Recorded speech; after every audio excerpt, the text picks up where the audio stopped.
My dear young viewers and my dear friends, you are most welcome in Nayab Thoughts in English and myself Renu, your English teacher is here. और इन गर्मियों की छुट्टियां बीत चुकी हैं, पढ़ाई शुरू हो चुकी है, यूटी शुरू हो रहे होंगे और टेस्ट शुरू हो रहे होंगे क्लासेस में। तो रेगुलर स्टडीज़ करना बहुत ज़रूरी है 10th क्लास के लिए। क्योंकि रेगुलर अगर आप स्टडी करेंगे, क्योंकि आपके मैथ्स भी है, साइंस एसएसटी, इन सब्जेक्ट्स के चलते हुए इंग्लिश को थोड़ा सा आप अनइम्पॉर्टेंट बना देते हैं। सिर्फ उसे सोचते हैं पढ़ करके चले जाएंगे और आंसर कर लेंगे। ऐसा है कि आप पढ़ सकते हैं, कर सकते हैं, लेकिन थोड़ी सी इंग्लिश के लिए इन डेप्थ स्टडी ज़रूरी है। और अगर आप थोड़ी सी स्टडी करेंगे तो क्या होगा, उससे आपके जो मार्क्स हैं एग्जामिनेशन में you people can secure above 75 easily. आप आसानी से ले लेंगे, क्योंकि इसमें थोड़ी फैक्ट भी ज़रूरी होते हैं। ऐसा नहीं है कि सिर्फ आप स्टोरी बना करके और हर एक आंसर याद कर ले हर चैप्टर के, और जो भी कोई क्वेश्चन आए लॉन्ग क्वेश्चन उसी आंसर को लिख दें, ऐसा नहीं है। ओके, नाउ आज हम करने जा रहे हैं class 10th first flight, lesson number 8, the sermon at Benares, Banaras में उपदेश। तो लॉर्ड बुद्धा ने सबसे पहले बनारस में उपदेश दिया था। और आपको पता है कि कैसे जो लॉर्ड बुद्धा थे वो पहले प्रिंस थे, और कैसे उन्होंने प्रिंसहुड को छोड़कर और सैल्वेशन के लिए, मोक्ष प्राप्ति के लिए कैसे घर से निकल गए और उन्होंने मोक्ष को प्राप्त किया। और साथ साथ में स्टोरी, एक बहुत ही प्यारी स्टोरी कीसा गौतमी की इसके साथ चलती है। और कीसा गौतमी जो है वो उसका बेटा जो है मर जाता है, और वो अपने बेटे को जिंदा करने के लिए हर एक के पास जाती है। लेकिन सबको ऐसा लगता है कि कीसा गौतमी का बेटा मर गया, इसलिए वह that she has become out of mind, उसका दिमाग खराब हो गया है। तो किसी ने उसे बताया कि वह शाक्य मुनि के पास जाए और वहाँ पर जा कर के उनसे अपनी समस्या का हल मांगे। तो शाक्य मुनि जो हैं वो आपको पता है लॉर्ड बुद्धा ही हैं। और कैसे लॉर्ड बुद्धा ने जो है वो कीसा गौतमी को ये समझाया कि बहुत इंपॉर्टेंट एक क्वेश्चन को उन्होंने समझाया, जिसका कि बेस्ट पॉसिबल आंसर इस सरमन में दिया हुआ है। The world is afflicted with death and decay, ये संसार मौत और सड़न से भरा हुआ है। The truly wise understand this truth, और जो बहुत ही समझदार हैं वो ही इस सच्चाई को समझ सकते हैं। एंड प्लीज़ डू नॉट, उन्होंने कहा कि दुख, डेथ के ऊपर, तकलीफ़ों के ऊपर, अपने जो बहुत आपके डियर वंस हैं उनकी मौत के ऊपर बिल्कुल भी आप दुख ना करें। और क्योंकि डेथ जो है it is inevitable, it is necessary, ये तो हर एक को आनी ही है, यह सोच लेना चाहिए। ठीक है, जब हम अपने डियर वन से हम सेपरेट होते हैं तो हमें दुख तो बहुत होता है, लेकिन ये सभी के लिए ज़रूरी है। This is the inevitable part of the life. और इसीलिए यही वे था कि हम अपने आप को दुख तकलीफ़ों से जो है मुक्त कर सकते हैं और शांति की राह पर चल सकते हैं। तो उन्होंने ये चीज़ें जो है वो समझाई। आपको एक चीज़ इसमें बता दूं कि इस चैप्टर के अंदर आर्काइज में दिया हुआ है, आर्काइक वर्ड दिए हुए हैं। आर्काइक वर्ड वो एक्सप्रेशन होते हैं जो कि आज की तारीख में ज़्यादा यूज़ नहीं हो रहे हैं, इन्हें ओल्ड फैशन या आउटडेटेड माना जाता है। और ये सेंटेंस में जैसे भी यूज़ किए जाते हैं, जिस तरह से इस चैप्टर के अंदर कुछ आर्काइक वर्ड्स दिए हुए हैं, फ्रेजेस हैं, और सेंटेंस की कंस्ट्रक्शन में यूज़ किए हुए हैं। और वो जो वर्ड्स हैं वो हैं जैसे दी, दाई, मार्क, किंसमैन। और जैसे फ्रेजेस कह दें आप, pray tell me, Kisa repair to the Buddha, sentence है जैसे कि and there was no house but some beloved one died in इन इट। ओके, तो इस टाइप के जो सेंटेंसेस है आर्काइक उन्हें कहा जाता है, आर्काइज्म कहा जाता है। तो ये इस चैप्टर के अंदर दिए हुए हैं। ओके, तो now I am going to explain you the sermon at Banaras, Banaras में उपदेश. Okay. Now, before you read, use a dictionary or ask your teacher's help as you discuss the following questions in group. आप dictionary use कीजिए, चाहे अपने teacher की help लीजिए और उनकी सहायता से ये जो बातें हैं उनको आप डिस्कस कीजिए। What is a sermon? Sermon क्या होता है? सरमन होते हैं उपदेश। Is it different from a lecture और अ टॉक? क्या ये लेक्चर और टॉक से अलग है? Can this word also be use in a negative way और एज अ जोक? क्या इसे हम नेगेटिव वे में या जोक की फॉर्म में भी यूज कर सकते हैं? माई मदर सरमन, एक्चुअली यहाँ पर जो सरमन है वर्ड उपदेश, ये गलत ही यूज किया है। यहाँ पर हम एडवाइस यूज कर सकते हैं। ओके, तो जो सरमन है वो यहाँ आप देख सकते हैं कि नंबर 3 पे है, have you heard of the sermon on the mount? क्या आपने माउंट पर जो सरमन है उनके बारे में सुना है? Who delivered it? किसने इसे दिया? Who do you think delivered? और किस, आप क्या सोचते हैं किस बनारस में किसने उपदेश दिया? ओके, ये सरमन का जो मीनिंग होता है, ये एक तरह की स्पीच होती है, रिलीजियस, धार्मिक या फिर नैतिक विषयों के ऊपर होती है, जो कि चर्च के अंदर जो है वो दी जाती है। ओके, ऐसे ही बहुत फेमस सरमन है the sermon on the mount and it is given by Jesus. Okay, ये हमें यीशु ने जो भी माउंट के ऊपर एक जो सरमन जो हमें दिए थे, ये भी बहुत फेमस हैं। और ये जो सरमन है वो एक तरह की टीचिंग्स हैं और उसमें importance of living a life of integrity, ईमानदारी से जीवन जीने के लिए उसमें कहा गया है। Okay, now I am going to teach you class 10th English, lesson number 8, the sermon at Banaras. Okay, Banaras में उपदेश। नाउ यस, यहाँ तक हमने इसको कर लिया था। नंबर 3 पर पॉइंट मैं आपको समझा देती हूँ। Have you heard of a sermon on the mount, कि जिसकी बात हम कर रहे थे। आपने माउंट पर जो सरमन है, माउंट पर जो उपदेश है, माउंट पहाड़ पर जो एक उपदेश है, उनके बारे में सुना है। Who delivered it? किसने उन्हें दिया? जीसस ने दिया उन्हें। Who do you think delivered a sermon in Banaras? और आपको क्या लगता है कि बनारस में किसने उपदेश दिया होगा? Okay, now Gautam Buddha 563 BC 483 BC, और उनका जो बर्थ है 563 before the death of Christ, और 483 में उनकी जो है वो डेथ हुई थी। अब आप सोचेंगे कि जन्म पहले और डेथ बाद में, लेकिन जो BC हैं वो उल्टे चलते हैं, ठीक है। जहाँ से हमारा ईयर जो है वो शुरू हुआ है 1 2 3, आज हम 24 पर उस पर आ गए हैं, ठीक है। तो जो इसके ऊपर जो उल्टे चलते हैं वो BC चलते हैं। Okay, Gautam Buddha begin life as a prince. Gautam Buddha ने एक राजकुमार की तरह अपनी जिंदगी शुरू की थी, और जिनका नाम था Siddhartha Gautama. In northern India, और कहाँ पे? उत्तरी भारत में उन्होंने एक राजकुमार की तरह अपनी जिंदगी को शुरू किया था।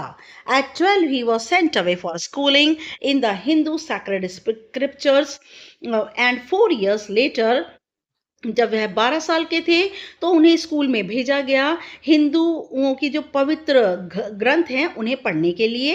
एंड 4 years लेटर, और 4 साल के बाद, he return home to marry a princess, और जब वह 4 साल के बाद वापस आए, 12 साल के थे तो उन्हें स्कूल भेजा गया और हिंदू स्क्रिप्चर्स को, हिंदू धर्म ग्रंथों को पढ़ने के लिए। और जब वो 4 साल बाद वापस आए तो कितने साल के हुए? 16 years के।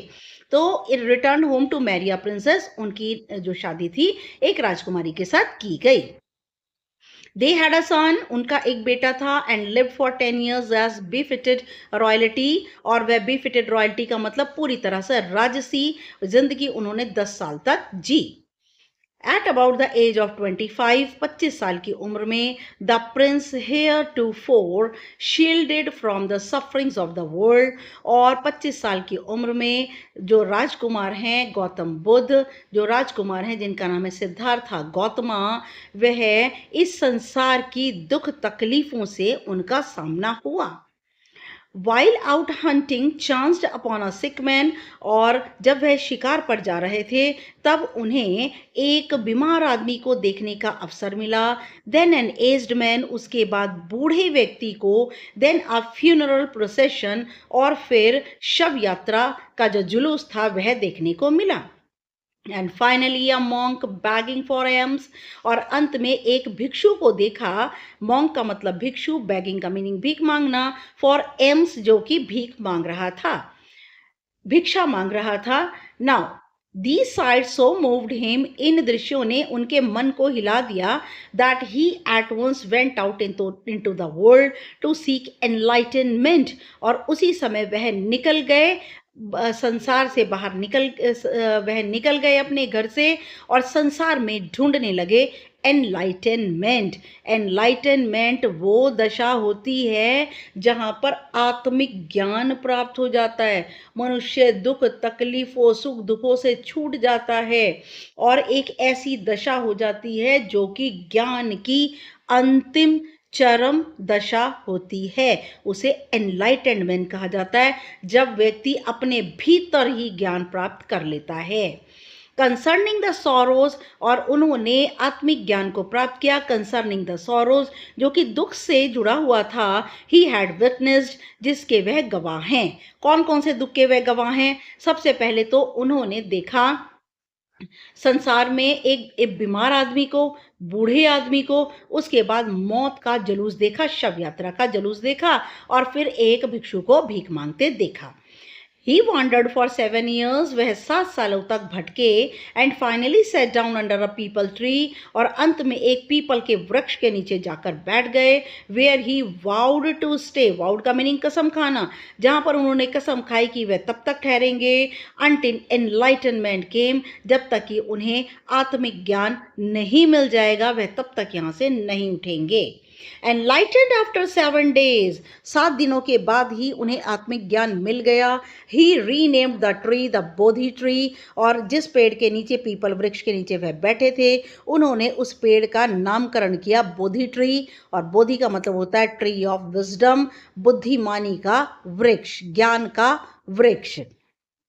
and began to teach and to share his new understandings, उन्होंने शिक्षा बांटनी शुरू कर दी और उन्होंने लोगों के साथ मिले बांटे अपनी नई समझ को लोगों के साथ उन्होंने मिलकर बांटा।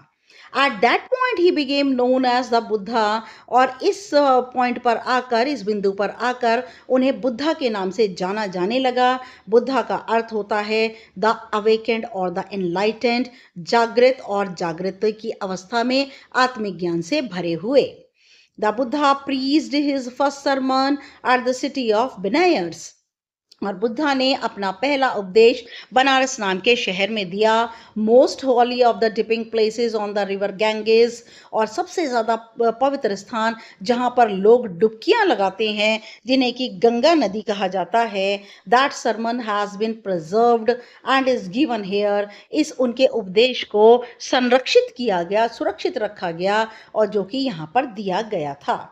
It reflects the Buddha's wisdom, ये बुद्धा की जो है वो विजडम के बारे में, बुद्धिमानी का परिचय देता है। About one inscrutable kind of suffering, inscrutable kind of suffering का मीनिंग ऐसी सफरिंग, ऐसा दुख जिसे समझा नहीं जा सकता, उस पर बुद्धा ने अपनी समझदारी, अपनी ज्ञान, अपनी मनोदशा, आत्मिक दशा के बारे में उन्होंने बताया। Now Kisa Gautami had an only son, Kisa Gautami का सिर्फ एक बेटा था। And he died in her grief, और वह, एंड ही डाइड, और एक ही बेटा था और वह मर चुका था। In her grief she carried the dead child to all her neighbours, और अपने दुख में, पश्चाताप में वह अपने मरे हुए बेटे को उठाकर सारे पड़ोसियों के पास गई।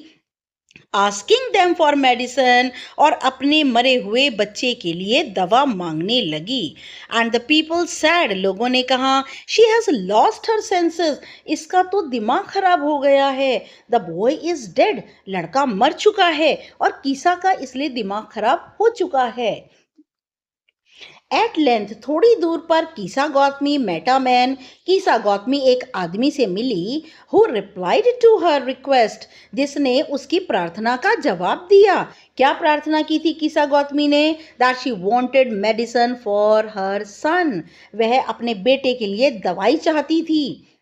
आई can not give thee medicine. Yes बेटा, यहाँ पर जो दी वर्ड है this is archaic word, old fashion outdated word हो चुके हैं ये।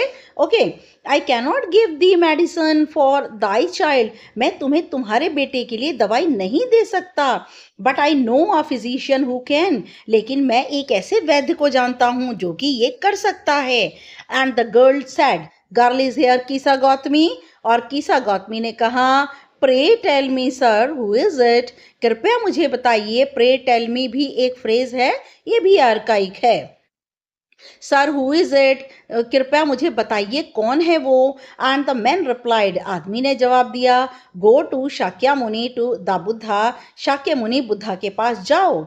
कीसा Gotami repair to the Buddha and cried. Kisa Gotami repaired meaning चली गई, और उसने वह बुद्धा के सामने जाके रोई चिल्लाई, लॉर्ड एंड मास्टर, मेरे मालिक भगवान, give me the medicine that will cure my son. दवाई दो मेरे बेटे को जो कि मेरे बेटे के का जिससे उपचार हो सके, इलाज हो सके। द बुद्धा आंसर्ड, बुद्धा जो कि एनलाइटेंड हैं, उन्होंने जवाब दिया, I want a handful of mustard seed. मुझे एक मुट्ठी भर सरसों के दाने चाहिए। And when the girl in her joy promise to procure it. और जैसे ही वह लड़की, द गर्ल कीसा गौतमी, बड़ी खुशी के साथ उसने वादा किया, to procure meaning to get it, to collect it, उसने कहा हाँ मैं ले आऊंगी, उसने वादा किया। द बुद्धा एडेड, बुद्धा ने आगे अपनी बात बढ़ाई। अभी उन्होंने आधी बात कही थी कि मुझे एक मुट्ठी सरसों चाहिए। The mustard seed must be taken from a house. लेकिन सरसों के दाने मुझे ऐसे घर से चाहिए where no one has lost a child, जहाँ पर किसी ने अपना बेटा, पति, माँ बाप और मित्र को ना खोया हो। Poor Kisa Gautami now went from house to house. बेचारी कीसा गौतमी एक घर से दूसरे घर में गई। एंड द पीपल पिटाइड हर, लोगों को उसके ऊपर दया आई। एंड सैड, उन्होंने कहा, हेयर इज मस्टर्ड सीड, ये लो सरसों के दाने, टेक इट, ले लो। बट वेन शी आस्क्ड, लेकिन जैसे ही उसने पूछा, डिड अ सन और अ डॉटर, अ फादर और mother die in your family, क्या आपके परिवार में कोई बेटा, बेटी, माता, पिता कोई मरा है क्या? दे आंसर्ड हर, उन्होंने जवाब दिया, अलास, हे भगवान, दुख की बात है। द लिविंग आर फ्यू, जिंदे लोग कम हैं, but the dead are many, और मरे हुए बहुत हैं। Do not remind us of our deepest grief, हमें अपने गहरे दुख की याद मत दिलाओ। And there was no house but some beloved one had died in it, और ऐसा कोई घर नहीं था जहां पर उनके प्रिय, उनके प्यारे लोग ना मरे हों। कीसा Gautami became weary, कीसा Gautami weary का मीनिंग टायर्ड, एग्जॉस्टेड। कीसा गौतमी बुरी तरह थक गई एंड होपलेस, और ना उम्मीद हो गई। And set down at the way side, और वह सड़क के किनारे बैठ गई। Watching the lights of the city, शहर की रोशनी को देखने लगी। As they flickered up and were extinguished again, वह पहले तो जगमगाती रोशनी और उसके बाद में वह बुझ जाती। पानी के अंदर जो दिए थे, जो दिए रोशनी, क्योंकि उस समय लोग दिए जलाया करते थे, और जो पानी के अंदर दिए रखे हुए थे वो जल जाते, थोड़ी देर के बाद बुझ जाते। At last the darkness of the night reigned everywhere, और जैसे जैसे दिए बुझे, अंधेरे का शासन चारों ओर फैल गया। And she considered the fate of man, तब उसने मनुष्य के भाग्य के बारे में सोचा। That their lives flicker up and are extinguished again, और उसने देखा कि मनुष्यों की जिंदगी भी इसी तरह जगमगाती है और फिर उसके बाद बुझ जाती है। And she thought to herself, उसने अपने आप सोचा, how selfish am I in my grief, मैं कितनी ज्यादा स्वार्थी हो गई थी अपने दुख में। Death is common to all, मृत्यु तो सभी के लिए सामान्य है। Yet in this valley of desolation, और इस डेसोलेशन, वैली ऑफ डेसोलेशन का मतलब एक ऐसा क्षेत्र जहाँ पर गहरे दुख से इंसान भर जाता है। और इस डेसोलेशन की वैली में, इस सुनसान वैली घाटी के अंदर, there is a path that leads him, यहाँ पर एक रास्ता है जो कि मुझे ले जाता है इमॉर्टेलिटी की ओर, who has surrendered all selfishness, और वहाँ पर सभी लोग समर्पित कर देते हैं, छोड़ देते हैं अपनी स्वार्थता को, स्वार्थ होने को छोड़ देते हैं। इमॉर्टेलिटी बेटा क्या होती है? मॉर्टल जो होता है, मैन इज मॉर्टल। मैन इज मॉर्टल का मीनिंग ये है कि ह्यूमन बीइंग जो है अगर पैदा हुआ है तो मरने के लिए ही पैदा हुआ है। ओके, इट मीन्स दो चीज़ें बहुत ओरिजिनल हैं, बर्थ एंड डेथ। सबसे ज़्यादा डेथ जो है वो बहुत ओरिजिनल है, और डेथ जो है दिस इज इनएविटेबल, डेथ अनिवार्य है। और यहाँ पर उसको समझ में आया कि किस तरह से ये जो रास्ता है वो उसे अनश्वरता की ओर ले जाता है। मनुष्य नश्वर है, नश्वर का मीनिंग कि वह जीता और मरता है। तो कीसा गौतमी को उस समय अनश्वरता का रास्ता मिला, और उसने अपने आप को सोचा कि वह कितनी स्वार्थी हो गई थी, उसने अपने सारे स्वार्थ को छोड़ दिया। द बुद्धा सेड, बुद्धा ने कहा, the life of mortals in this world is troubled and brief and combined with pain. जो मॉर्टल्स, जितने भी ह्यूमन बीइंग हैं, उन सब की जिंदगी जो है इस संसार के अंदर दुख और तकलीफों से भरी है, एंड ब्रीफ और छोटी है, एंड कंबाइंड विद पेन और दुखों से भरी हुई है। For there is not any means by which those that have been born can avoid dying, और कोई भी ऐसा जरिया नहीं है जिसके चलते हुए जो पैदा हुआ है वो अपनी मृत्यु को नज़रअंदाज कर दे। जो पैदा हुआ है वो मरने के लिए ही पैदा हुआ है, और ऐसा नहीं है कि जो पैदा हुआ है वो अपनी मृत्यु को नकार दे। After reaching old age there is a death, और ओल्ड एज, वृद्धावस्था में पहुंचने पर मृत्यु आती ही है। Of such a nature are living beings, यही जीवित मनुष्यों का की प्रकृति है। As ripe fruits are early in danger of falling, जैसे कि पका हुआ फल गिरने के खतरे में ज़्यादा रहता है। सो मॉर्टल्स व्हेन बोर्न, और इसी तरह से जो नश्वर होते हैं, ह्यूमन बीइंग्स जब पैदा होते हैं, are always in danger of death, हमेशा ही मरने के, मौत के खतरे में रहते हैं।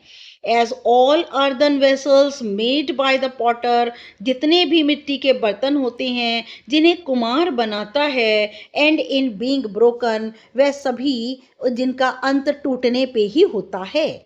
So is the life of mortals, बिल्कुल मटके की तरह ही ह्यूमन बीइंग की ज़िंदगी होती है। बोथ यंग एंड एडल्ट, जो भी युवा हैं और जो वयस्क हैं, both those who are fools, और वो लोग जो कि मूर्ख हैं, and those who are wise, और जो कि बुद्धिमान हैं, all fall into the power of death, सभी मौत की ताकत में, मौत के हाथों की ताकत में जाकर समा जाते हैं।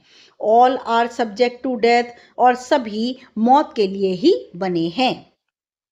Of those who overcome by death, और वो लोग जो कि मृत्यु से उभर आते हैं, डिपार्ट फ्रॉम लाइफ, अपनी जिंदगी से अलग आ जाते हैं। A father can not save his son, एक पिता अपने बेटे को नहीं बचा सकता। नॉर किन्समैन, किन्समैन का मीनिंग कोई भी रिलेटिव, देयर रिलेशंस, और ना ही कोई रिश्तेदार अपने रिश्ते बचा सकता है। मार्क, मार्क का मीनिंग ये भी एक आर्काइक वर्ड है बेटा, ध्यान से सुनो। While relatives are looking on and lamenting deeply, और जबकि हमारे जो रिश्तेदार हैं वह लेमेंटिंग का मीनिंग गहरे दुख में चले जाते हैं। One by one mortals are carried off, और एक के बाद जितने भी मॉर्टल्स हैं, जितने भी नश्वर लोग हैं, वे इस संसार से चले जाते हैं। Like an ox that is led to the slaughter, बिल्कुल ठीक उसी तरह जैसे कि एक बैल को जो है वो स्लॉटर का मतलब काटने, चीरने, फाड़ने के लिए ले जाया जाता है। So the world is afflicted with death and decay, और इसीलिए संसार जो है वो पूरी तरह से भरा हुआ है, प्रभावित है, दुखों बीमारियों से भरा हुआ है। Therefore decay here refers to the disease, Therefore the wise do not grieve, इसीलिए जो भी, जितने भी बुद्धिमान लोग हैं वे दुख नहीं करते। knowing the terms of the world, क्योंकि वह संसार की नियम और शर्तों को जानते हैं। Not from weeping nor from grieving, ना तो रोने से ना दुख करने से will any one obtain peace of mind, किसी को भी दिमागी शांति मिलती है। ना तो रोने से ना ही दुख करने से किसी को भी दिमागी शांति नहीं मिलती। ऑन द कॉन्ट्रेरी, और इसके विपरीत, his pain will be the greater, उनका जो दुख है वह बड़ा है। And his body will suffer, और इस दुख से उनका शरीर भी पीड़ित होता है। He will make himself sick and pale, और ऐसा करके दुख में जाकर वह अपने आप को बीमार और पीला कर लेते हैं। पेल होता है बेटा डिजीज्ड येलो, बीमारी वाला पीला। Yet the dead are not saved by his lamentation, और जितने भी मरे हुए हैं उन्हें गहरे दुख से, लैमेंटेशन होता है दुख का हाव भाव, दुख के हाव भाव से नहीं बचाया जा सकता। He who seeks peace should draw out the arrow of lamentation, और वो व्यक्ति जो कि शांति चाहता है उसे अपने दुख का जो ये तीर है वह निकाल ही फेंकना पड़ता है। एंड कंप्लेंट एंड ग्रीफ, और जितनी शिकायतें हैं उन्हें छोड़ना पड़ता है, जितने दुख हैं उन्हें त्यागना पड़ता है। He who has drawn out the arrow, वो व्यक्ति जो कि इस लैमेंटेशन, दुख और ग्रीफ के इस तीर को निकाल फेंकता है, एंड हैज़ बिकम कंपोज्ड, वह व्यक्ति शांत हो जाता है। Will obtain peace of mind, ऐसे व्यक्ति को ही दिमागी शांति मिलती है। He who has overcome all sorrow, और वो व्यक्ति जो कि सारे दुखों से ऊपर आ जाता है, बाहर आ जाता है, will become free from sorrow, वह दुख से आज़ाद हो जाता है। and be blessed, और वह वरदानित हो जाता है। ओके, नाउ इसका जो सोर्स है वह है बेटी रेनशॉ, वैल्यूज एंड वॉइसेस, और एक कॉलेज रीडर 1975। तो ये जो है सरमन बुद्धा के बहुत फेमस हैं, जो कि उन्होंने सबसे पहले एनलाइटेंड होने के बाद, वह प्रकाशित होने के बाद उन्होंने बनारस में दिया। और कीसा गौतमी की स्टोरी से बहुत ही बढ़िया वैल्यू हमें जो है वो सुनने को मिलती है, that life is necessary, it is inevitable, और ये सभी के लिए ज़रूरी है। Okay my dear young viewers, हम नेक्स्ट वीडियो लेकर आएंगे इसके क्वेश्चन आंसर्स, और तब तक के लिए आपने मेरा चैनल देखा, and thank you for watching. मेरे चैनल को देखने के लिए बहुत बहुत आपका शुक्रिया, बहुत बहुत आपका धन्यवाद। प्लीज़ मेरा चैनल न्यू है, इसे सब्सक्राइब कीजिए। और अगर कोई प्रॉब्लम आपको आती है, मैंने भी स्कूल में 24 ईयर्स टीचिंग की है, और मुझे भी अच्छे से पता है कि एग्जामिनेशन में क्या चीज़ कैसा आता है, इवन बोर्ड की चेकिंग भी की है मैंने। तो मैं आपको अच्छे से मटेरियल प्रोवाइड कर सकती हूँ कि जो भी आपको चाहिए, यू पीपल कैन कमेंट में, आप मुझे कमेंट कर सकते हैं, मैं आपकी बात का ज़रूर जवाब दूंगी। ओके, नाउ प्लीज़ मेरे चैनल को सब्सक्राइब कीजिए और लाइक का बटन दबा दीजिए ज़रूर। अगर डिसलाइक का दबाना है, डिसलाइक भी दबा दीजिए, कोई बात नहीं है। और नेक्स्ट वीडियो तक के लिए good luck and good bye.